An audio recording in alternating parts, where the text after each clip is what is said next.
할렐루야.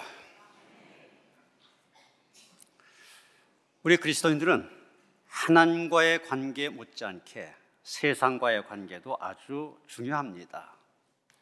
비유한다면 세상과의 관계는 하나님과의 관계를 담는 그릇과 같아 얘기할 수 있을 것입니다.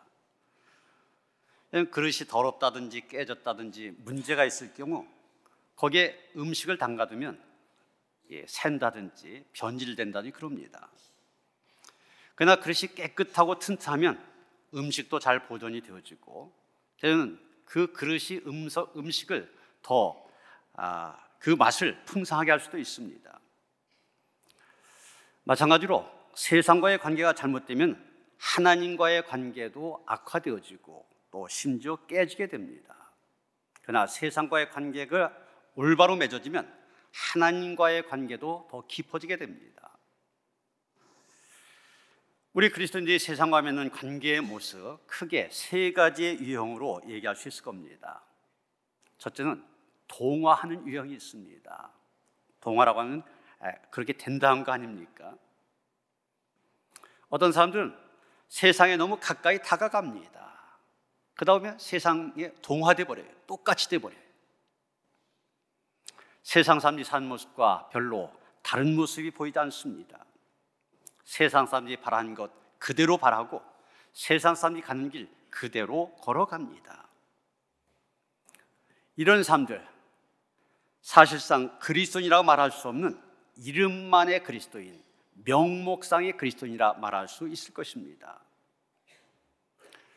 두 번째, 세상과 대적한 유형이 있습니다. 어떤 사람은 세상이 악하다, 죄악으로 더러워진 세상이다 그러면서 세상으로부터 피하며 멀리 떨어지려고 합니다. 심한 경우 아예 세상과 담을 쌓고 등지고 살아갑니다. 세상을 적대시합니다. 철저하게 세상 것들을 배척합니다. 그 다음에 어떻게 됩니까? 우리 그리스도인이 세상에서 할 일이 있는데 세상에서 해야 할 일들을 도외시하게 됩니다. 이런 사람들, 사명을 잃어버린 그리스도인들 이렇게 말할 수 있을 것입니다. 세 번째, 변화의 유형이 있습니다. 어떤 사람들은 세상 안으로 들어갑니다. 그렇다고 세상에 동화되지 않습니다. 오히려 그 세상을 변화시킵니다. 이 사람이 만나는 사람들 다 변화됩니다. 이 사람의 발길이 닿는 곳에 변화가 일어납니다. 이런 사람들, 진정한 그리스도인이라 말할 수 있을 것입니다. 이렇게 볼 때 그리스도인과 세상과의 관계, 한마디로 얘기하면 한자어를 써서 불가근 불가원 이렇게 말할 수 있을 겁니다. 세상과 너무 가까워도 안 되고 세상과 너무 멀어져도 안 된다.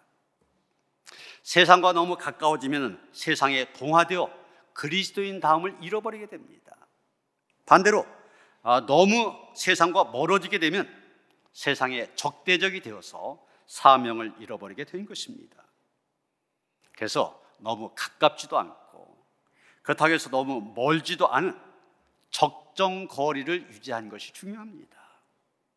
그래서 동화되지도 않고 그렇다고 적대적이지도 않은 가운데서 세상을 변화시키는 그런 사명을 감당해야 하는 것입니다.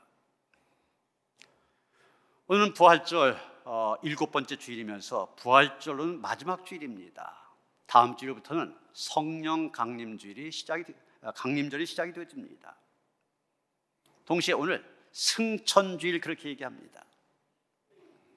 부활하신 예수께서 하늘로 올라가심을 기념한 주일입니다.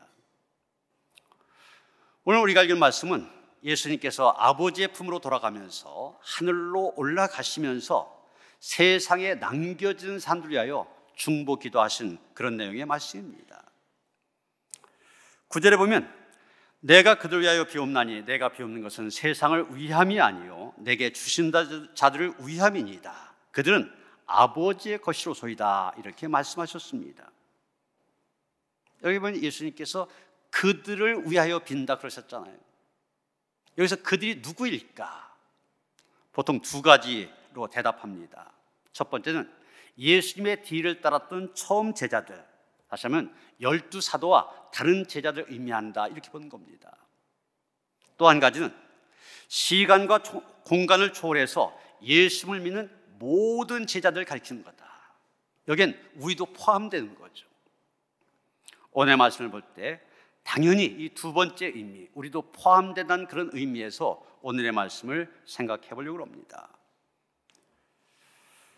그 다음에 예수님께서 위하여 중보기를 올리는 사람들, 어떤 사람들이냐, 6절에 보면 또 이렇게 말합니다. 이 사람들이 누구냐? 아버지께서 세상에서 택하셔서 예수님께 주신 사람들, 이렇게 말하고 있습니다. 본래 아버지 하나님의 사람들인데 아버지 하나님께서 그 사람들을 예수님께 주셨습니다. 그렇습니다. 우리가 누굽니까? 본래 하나님께 속한 사람들입니다. 그런데 하나님께서 하나님의 외아들 예수님께 맡긴 사람들입니다. 그래서 우리가 먼저 분명히 알아야 될 것, 우리는 원래 하나님께 속한 자녀들이다, 이것이 분명해야 됩니다. 그러게 우리는 좀 뒤에 나오는 16절의 말씀처럼 비록 이 세상 안에 살고는 있지만 이 세상에 속한 것은 아닙니다. 왜냐하면 원래 하나님께 속한 자녀들이기 때문입니다. 우리는 오늘의 기도 내용 가운데서 보통 예수님의 대제사장적인 기도다, 중보기도다, 그렇게 얘기하는데, 이 기도 내용 가운데서 이 세상 안에서 살아가야 되는 우리 그리스도인의 삶의 모습이 어떠해야 될지를 알게 됩니다. 처음에 말씀드린 것처럼 세상을 변화시키는 그런 그리스도인으로서 살아가기 위해 우리가 무엇을 해야 되는가 발견할 수 있게 됩니다. 그러기 위해서 우리가 먼저 분명히 해야 될 것이 있습니다. 그것은 그리스도인으로서의 우리의 현주소를 알아야 된다는 것입니다. 11절 말씀 보면은 나는 세상에 더 있지 아니하오나 그들은 세상에 있사옵고, 이렇게 예수님 말씀하셨습니다. 나는 세상에 더 있지 아니한다. 예수님께서 부활하셔서 승천하실 것을 말씀하신 거죠. 그런데 예수는 부활 승천하시지만 제자들은 이 세상에 있사옵고, 제자들은 이 세상에 남겨두고 가신다는 얘기입니다. 그렇다면 우리 그리스도인의 현주소가 어디입니까? 바로 이 세상입니다. 세상 안에, 거기가 우리의 주소입니다.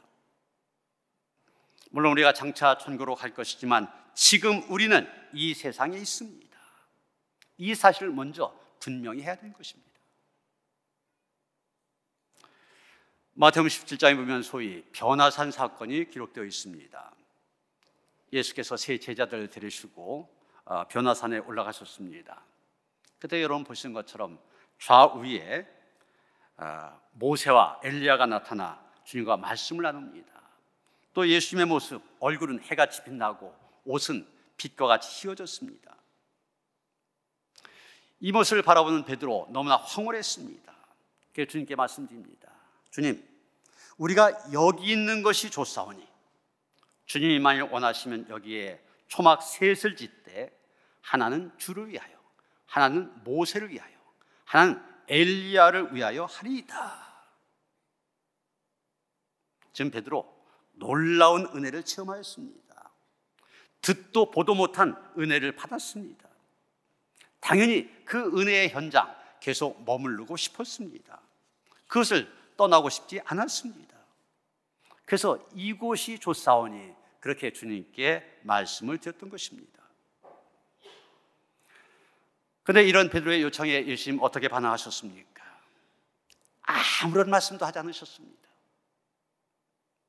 그리고 그 놀라운 은혜의 시간이 지난 후에 주님은 말없이 그들을 세상으로 데리고 내려오셨습니다. 그들이 앞으로도 계속 살아가야 될 땅 갈릴리로 데리고 내려오신 것입니다. 그렇습니다. 분명 우리는 하나님께 속한 사람들이지만 우리가 살아가야 될 삶의 현장은 바로 이 세상입니다. 하나님께서 기도한 가운데, 또 예배드린 가운데, 찬양한 가운데 저 변화산 베드로가 체험했던 그 은혜 체험할 수 있습니다. 그래도 우리가 머물러 계속 살아가야 할 곳은 갈릴리입니다. 우리는 이 점을 잊어서는 안 되는 것입니다. 베스트셀러인 심장이 뛴다 이런 이 책을 지은 정수영 박사라고 있습니다. 이분의 별명이 인간 재봉틀입니다. 제가 전에 각막이 찢겨져서 수술한 적이 있잖아요. 수술한 다음에 깨어나서 간호사한테 물었습니다. 지금 내 눈 바느질한 거냐? 그러니까 그렇대요. 인간 재봉틀이라는 얘기는 이 사람이 심장 외과 의사인데 그렇게 수술을 잘한다는 얘기예요. 잘 꿰매고 수술 잘한다는 얘기입니다. 오죽하면 인간 재봉틀 이런 별명이 붙었겠습니까? 연세대학교 의과대학을 졸업하고 미국으로 건너가서 지금은 플로리다에 있는 오칼라 심장센터 시니어 심장외과 의사로 일하고 있습니다. 그런데 이분은 하나님의 의술을 펼치고 있다고 얘기할 정도입니다. 자기의 능력, 자기의 기술로가 아니라 하나님의 의술. 그래서 꼭 수술하기 전에 하나님께 기도하고 꼭 하나님의 말씀을 보고 그런 다음에 수술실에 들어간다는 거예요. 이분은 해마다 8, 9주는 중국과 북한 등의 선교지에서 보냅니다. 그리고 그 선교지의 의사들을 초청하여서 자기의 집에서 2, 3개월 동안 머물게 하면서 낮에는 병원에 데려가서 의술을 전수하고 저녁에는 그들에게 성경을 가르칩니다. 그렇게 2, 3달 있다 오면 이 사람들 돌아갈 때 다 예수를 영접하고 세례를 받는다는 거예요. 이분이 예수님을 몰랐던 사람입니다. 예수님을 알고 난 다음에 그는 고린도전서 3장 16절 말씀, 너희는 너희가 하나님의 성전인 것과 하나님의 성령이 너희 안에 계신 것을 알지 못하냐, 이 말씀에 큰 깨우침을 받게 됩니다. 그러면 그 말씀에 순종하여 술과 담배를 끊었습니다. 내 몸이 하나님의 성전, 거룩한 성전인데 어떻게 술, 담배를 할 수 있냐? 그냥 끊어버린 거예요. 그는 세상 사람들이 사는 방식을 거부하고 났더니 하나님이 함께 하심을 더 확실하게 느낄 수 있었으며 생명력을 주시는 주님을 더 깊이 체험할 수 있게 되었다. 그러면서 이런 고백을 하는 겁니다. 하나님 한 분이 내 삶의 모든 것이 되면 내가 품은 꿈과 이상보다 더 크고 높은 곳으로 나를 인도해 주신다. 하나님은 내가 두 손을 들고 하나님께 완전히 승복할 때까지 나를 낮추시고 시험하시고 내 깊은 속을 들여다보게 하셨다. 주님을 떠나서는 소망이 없는 죄인이라는 것을 뼛속까지 깨닫게 하셨고 그로 말미암아 나를 자유하게 하셨다. 나는 하나님의 거룩한 자녀로서 심장 수술을 한다. 수술실은 내게 특별한 예배 장소다. 그래서 내가 선 곳은 거룩한 곳이다.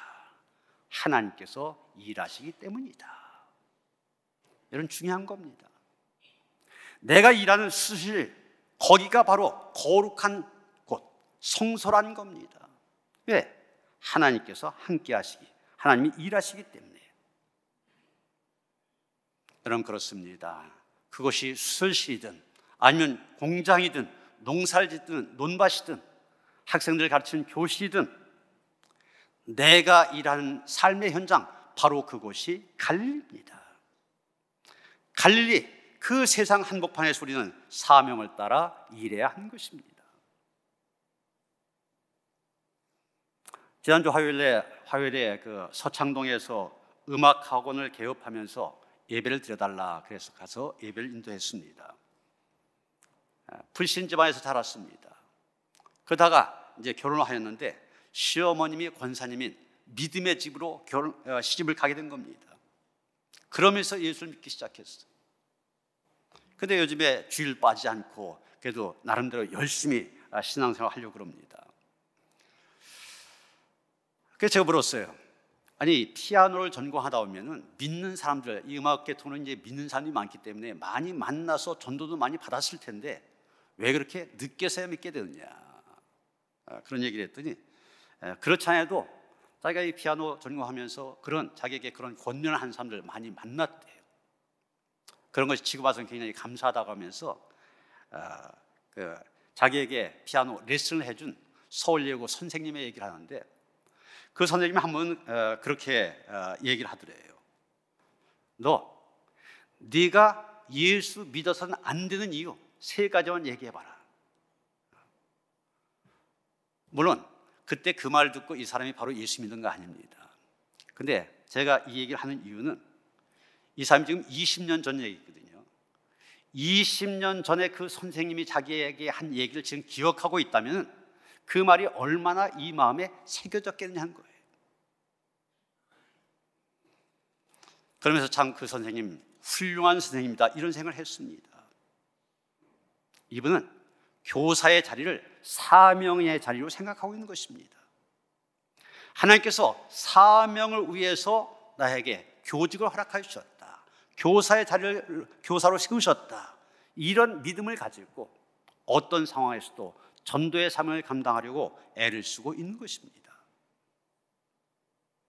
여러분, 하나님께서 우리를 세상에 보내셨습니다. 그 이유는 이 세상이 좋은 곳이어서가 아닙니다. 이 세상 사람들 다 함께 어울려서 잘 살만한 그런 사람들이기 때문이 아닙니다.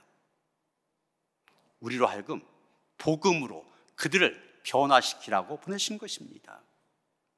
우리가 그 안에서 더 큰 보람과 기쁨을 누리게 하시기 위해서입니다. 여러분, 분명 우리가 변화산의 은혜를 체험한 일 참 좋은 일입니다. 행복한 일입니다. 그러나 더 나아가 갈릴리 저 세상에서 세상을 변화시키면서 누리는 은혜, 더할 수 없이 행복한 일임을 잊지 말아야만 됩니다. 여러분, 예수님은 이렇게 우리 그리스도인의 현주소가 바로 이 세상임을 말씀하시고 그러면서 이어서 제자를 위해서 중보기도를 하십니다. 그 중보기도의 내용이 무엇입니까? 3가지를 우리가 찾아볼 수 있는데, 첫 번째는 우리가 보존되기를 위해서 기도하셨습니다. 11절 중간 보시면 내게 주신 아버지의 이름으로 그들을 보존하사 그랬지 않습니까? 예수님은 가룟 유다와 같이 잃어버린 멸망의 자식 하나도 없이 우리 모두가 보존되기를 원하십니다. 다시 말해서 세상의 모든 악과 불의한 것으로부터 우리를 보호하기 위해서 기도하고 계신 것입니다.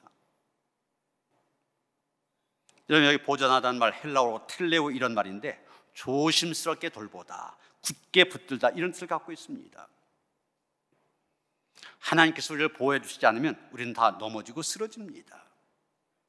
예수님의 수제자라고까지 불렸던 베드로, 작은 여종 앞에서조차 자기를 제대로 지키지 못했잖아요. 결국 예수님 3번씩이나 부인했잖아요. 그만큼 지키는 것이 힘든 겁니다. 가끔 유모차에 탄 어린아기를 보게 되는데 어떤 때 보면은 이 아이가 그 유모차에서 빠져나오려고 안간 힘을 쓰는 것을 보게 됩니다. 여러분, 이 아기는 그 유모차 안에 있을 때 보호를 받을 수 있습니다. 그런데 너무 깍깍하고 또 답답한 나머지 위험한 유모차 바깥으로 나가려고 애를 쓰는 겁니다. 여러분, 아기만 그렇습니까? 오토바이나 자전거를 탈 때는 헬멧을 써야 됩니다. 자동차를 탈 때는 안전띠를 매는 것이 안전합니다. 그런데 사람들 헬멧 쓰지 않으려고 하고 안전띠 매지 않으려고 합니다. 왜 그렇습니까? 번거롭고 기차 타는 이유 때문입니다. 그러나 여러분, 예수님은 우리가 이 세상의 악에 넘어가지 아니하고 보호받기를 위하여서 오늘도 하나님께 중보의 기도를 올리고 계십니다. 에드거 앨런 포라고 하는 사람, 빼어난 문학적인 재능을 타고난 사람입니다.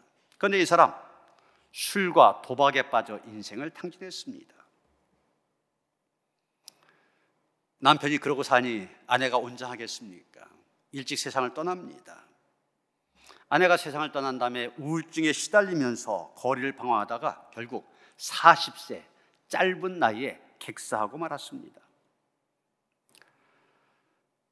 원체 재능이 뛰어난 사람이기 때문에 지금 뉴욕 메트로폴리탄 박물관에 가면 그의 흉상이 세워져 있는데 그 아래 이런 글이 쓰여져 있다고 그래요.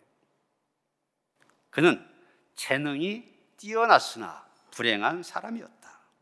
그의 죽음은 더욱 비참하였다. 여러분, 아무리 뛰어난 재능 갖고 있으면 뭐합니까? 제대로 그거 보존하지 못하면 아무 소용이 없는 것입니다. 15절 보면 예수님 또 기도하십니다. 내가 비옵는 것은 그들 세상에서 데려가시기를 위함이 아니요 다만 악에 빠지지 않게 보존하시기를 위함입니다. 가룟 유다도 예수님의 12제자 중에 회개까지 맡을 정도로 유능한 제자였지만 자기의 욕심, 시기심, 그것을 제대로 이기지 못해 멸망의 자식이 되고 말았습니다. 바로 이와 같은 인간의 연약함 누구보다 잘 아시기 때문에 예수님, 우리가 세상의 온갖 악으로부터 보호받도록 하나님께 중보의 기도를 올리고 계시는 것입니다. 두 번째, 예수님은 우리가 거룩해지기를 위해서 기도하고 계십니다. 11절 보면 예수님께서 하나님을 가리켜서 거룩하신 아버지 이렇게 부르고 있습니다. 여러분, 하나님이 거룩하신 분이라면 그 다음에 다른 말이 무엇입니까? 레위기 11장 4절 보면 하나님께서는 내가 거룩하니 너희도 거룩할지어다 말씀하셨습니다. 거룩하신 하나님을 나의 하나님으로 믿는 사람, 당연히 거룩한 삶을 살아야 한다는 것입니다. 그래서 오늘 본문 좀 뒤에 17절에 가서 보면 예수님은 그들을 진리로 거룩하게 하옵소서 이렇게 기도하고 계십니다. 성결한 삶을 살도록 중보 기도를 올리신다는 얘기입니다. 여기 거룩을 뜻하는 헬라어 하기오스라고 그러는데 이 말에는 보통 사람과 구별된다는 뜻을 갖고 있습니다. 예를 들면 우리가 지난주에도 성만찬을 했지만 이 성찬에 쓰여진 그릇이나 컵, 보통 때는 다른 그릇이나 컵과 전혀 다를 바가 없습니다. 그러나 그것이 성만찬, 거룩한 일을 위해서 쓰여질 때 거룩하게 된 것입니다. 우리 역시 이 세상에 사는 동안 예수 믿지 않는 사람들과 조금도 다를 바가 없습니다. 그러나 우리는 세상 사람들의 기준과는 달리 천국 시민의 기준으로 살기 때문에 세상 사람들과는 구별이 되어진 것입니다. 예를 들면 세상 사람들 술과 담배 자유롭게 합니다. 그런데 우리는 하지 않습니다. 하지 않는 것으로 구별이 된 겁니다. 세상 사람들 토요일 날 밤늦게까지 놀다가 주일 아침 아예 잠에 빠져듭니다. 늦잠을 잡니다. 그런데 우리는 다르잖아요. 이른 아침부터 철저히 주일을 성수합니다. 왜요? 세상 사람들과는 구별된 거룩한 사람들이기 때문입니다. 그런데 여러분, 중요한 것은 거룩해지는 것이 우리 자신의 노력이나 공로로 되는 것이 아니라는 사실입니다. 특히 교회가 거룩한 공동체가 되는 것, 교회 스스로 수고 때문이 아닙니다. 그리스도 예수라고 한 진주를 품고 있기 때문에 거룩해진 것입니다. 그래서 우리가 거룩이라는 말 쓸 때 조심해야 됩니다. 우리가 스스로 기도를 많이 하고 윤리적으로 도덕적으로 살고 또 선행을 많이 베풀기 때문에 내 공로로 내가 거룩해진 거 아닙니다. 하나님의 은혜로 그렇게 되어진 것입니다. 오늘 사부 예배 때 견신례가 있습니다. 그런데 이 견신례 예식 가운데는 중요한 두 가지 순서가 있습니다. 하나는 견신을 받는 청년들의 이마에다가 기름을 발라주고 안수하는 일입니다. 또 한 가지는 견신을 받는 청년들 성결 서약을 받는 일입니다. 여러분, 기름을 바른다고 하는 것은 성별한다, 구별한다는 뜻을 갖고 있습니다. 히브리어로는 메시아라고 그러고 헬라어로 그리스도라고 그러는데 이 두 가지 단어가 같은 말입니다. 그런데 그 뜻은 기름 부음을 받은 자는 뜻이에요. 구별됐다는 얘기입니다. 구약시대 보면 왕이나 제사장 선자에게 기름을 부었는데 그 사람들에게 기름을 부어서 왕으로, 제사장으로, 선자로 구별한다는 뜻입니다. 성결사약도 마찬가지입니다. 나는 이제부터 성별된 사람, 구별된 사람으로 살겠다 약속한 것입니다. 그렇게 견신례는 거룩한 사람으로, 성결한 사람으로 구별되는 예식입니다. 견신례를 받는 청년들뿐만 아니라 우리 모두 하나님의 사람으로 구별된 그런 모습이 우리 가운데 있어야 됩니다. 세 번째로 예수님은 우리가 하나 되기를 위해서 기도하십니다. 11절 하반절 보시면 우리와 같이 그들도 하나 되게 하옵소서, 예수님께서 우리가 하나 되기를 위해 기도하시는 것을 보게 됩니다. 이런 중세기의 성자라고 불리는 어거스틴, 그는 이 교회 안에 여러 교파로 나누어져서 분립하는 그런 것을 어떻게 표현했냐면 한 폭으로 된 주님의 옷을 찢는 것 같다, 그렇게 얘기했습니다. 그렇다면 오늘날 수백 수천의 교파가 난립한다고 하는 건 주님의 옷을 수백 수천 조각으로 찢는 것과 마찬가지입니다. 주님의 몸된 교회는 어떻게 해서도 하나가 되어야만 됩니다. 감리교, 장로교, 성결교, 침례교 여러 교파가 있지만 예수 안에서 하나임을 확인해야만 됩니다. 물론 예수님이 우리가 하나 되기를 위해서 기도하실 때 이것은 똑같이 되라, 획일화를 얘기하는 것이 아닙니다. 다양성 속의 통일성, 다양성 속의 일치를 말씀하시는 것입니다. 예수님을 할 수 있으면 우리가 다양한 개성을 표현하면서 신앙생활하기를 원하십니다. 찬양 좋아하는 사람 찬양 열심히 하고, 가르치는 거 좋아하는 사람 열심히 가르치고, 성기를 좋아하는 사람 열심히 성가하면서 자기의 개성을 표현하는 신앙생활하기를 원하십니다. 천하와도 바꿀 수 없는 개성인데 이런 것 표현할 때 그런 것이 다양하면 다양할수록 좋은 것입니다. 그런데 한 가지는 하나가 되어야만 됩니다. 하나님을 사랑하고 하나님의 뜻을 실천하는 일에서는 우리 모두가 하나가 되어야만 됩니다. 하나님께서는 그것을 원하십니다. 어거스틴은 그것을 이렇게 표현하였습니다. 본질적인 것에는 일치를, 비본질적인 것에는 자유를, 모든 것에는 자비를. 그렇습니다. 본질적인 것에 있어서는 우리가 하나가 되어야만 되는 것입니다. 사랑하는 성도 여러분, 주님은 오늘도 우리를 위해 기도하십니다. 분명 세상 안에 있지만 세상과는 다른 삶을 살아가기를 원하십니다. 무엇보다도 우리가 악으로부터 보존되기를 원하십니다. 우리가 거룩하여져서 구별된 삶을 살아가기를 원하십니다. 무엇보다도 우리가 하나가 되기를 원하십니다. 세상 안에 거하고 있지만 그 세상 안에서 하나님께서 기뻐하신 이런 삶의 모습을 보이며 그래서 하나님의 뜻을 이루어가는 데 쓰임받는 성도로 살아갈 수 있게 되기를 주님의 이름으로 축원합니다. 주님께서 오늘의 우리를 위하여 드리는 이 대제사장의 기도, 중보의 기도가 그대로 이루어지기를 원합니다. 악한 세상을 살아가고 있지만 이 세상으로부터 우리를 보존하시는 하나님의 은혜가 늘 함께하기를 원합니다. 구별된 삶의 모습이 우리에게 있게 하여 주시옵소서. 믿음 안에서 복음 안에서 하나가 되어져서 주의 일에 힘쓰게 하시옵소서. 이런 우리를 통하여서 하나님 영광 받으시기를 원하며 우리 주 예수 그리스도의 이름 받들어 간절히 기도하여 싸움나이다. 아멘.